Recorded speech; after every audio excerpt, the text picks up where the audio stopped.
बहुत पुराने जमाने की बात है। एक छोटे से कस्बे में दो भाई रहते थे, अब्दुर्रहमान और करीम।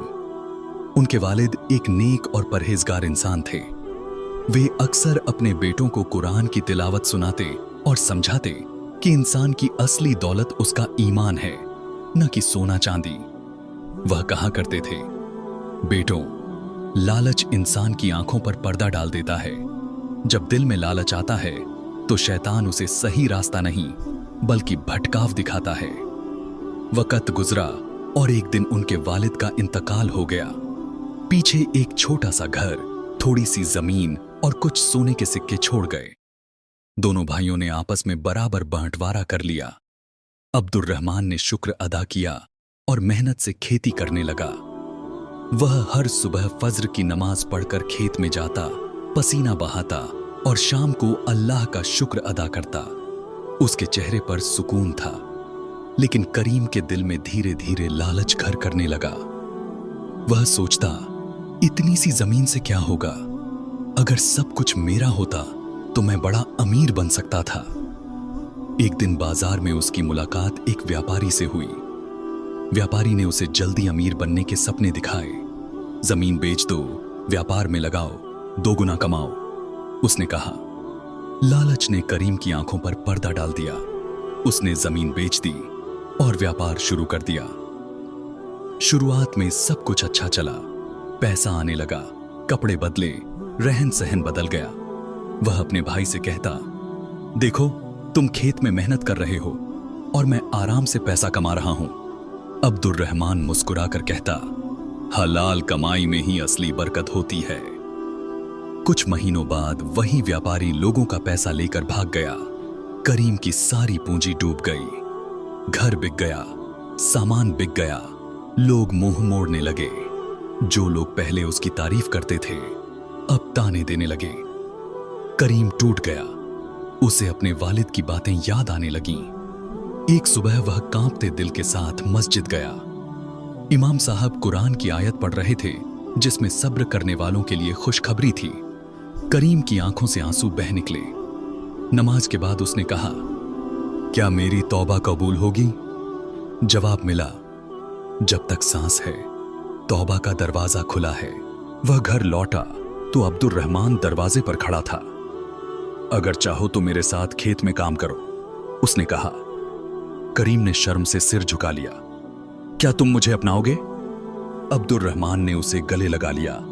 भाई हिसाब लेने के लिए नहीं, सहारा बनने के लिए होता है। करीम ने फिर से मेहनत शुरू की। धूप में पसीना बहाता, हाथों में छाले पड़ते, मगर दिल में सुकून था। अब वह हर कमाई पर शुक्र अदा करता। एक दिन खेत की जुताई करते हुए हल किसी सख्त चीज से टकराया।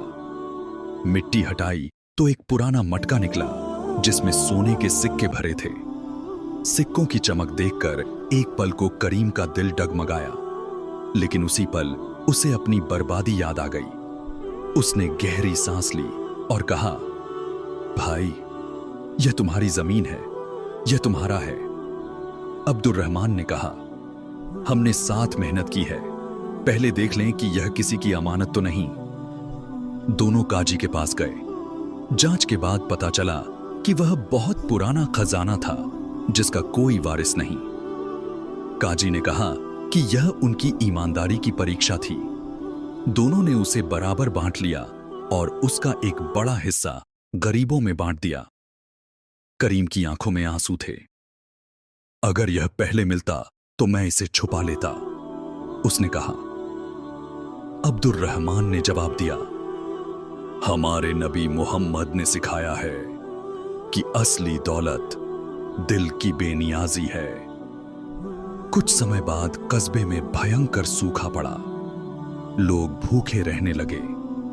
भाइयों के गोदाम में अनाज था।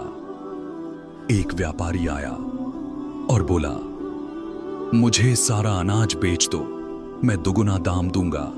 सूखे में दाम और बढ़ेंगे। यह बड़ा मौका था, लेकिन इस बार करीम के दिल में लालच नहीं उठा। उसने अपने भाई की तरफ देखा। अब्दुर्रहमान ने कहा, यह कमाने का नहीं, नेकी कमाने का वक्त है।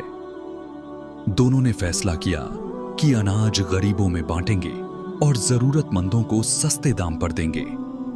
लोगों ने दुआएं दी। कुछ ही दिनों बाद आसमान पर बादल छा गए और बारिश होने लगी। खेतों में हरियाली लौट आई। कस्बे वाले कहते थे कि यह उनकी नेकी की बरकत है। साल गुजरे। एक दिन अब्दुर रहमान बीमार पड़ गया। आखिरी वक्त में उसने करीम का हाथ पकड़ा और कहा, माल आता जाता रहता है, बस ईमान संभाल कर रखना। और उसकी रूह इस दुनिया से रुखसत हो गई। पूरा कस्बा उसके जनाजे में उमड़ पड़ा। हर कोई कह रहा था वह दिल का अमीर था। करीम अकेला रह गया, लेकिन इस बार वह टूटा नहीं। उसने अपने भाई की राह को जारी रखा। सादगी, ईमानदारी और गरीबों की मदद। अब लोग उसे अमीर नहीं बल्कि नेक इंसान कहकर याद करते थे। करीम ने जिंदगी से एक सबक सीख लिया था। लालच शुरुआत में मीठा लगता है, लेकिन अंत में जहर साबित होता है। सब्र शुरुआत में कठिन लगता है, लेकिन अंत में सुकून देता है। माल इंसान को बड़ा नहीं बनाता, बल्कि उसका ईमान उसे ऊंचा उठाता है। जिसने दिल को लालच से बचा लिया, उसने दुनिया और आखिरत दोनों पाली।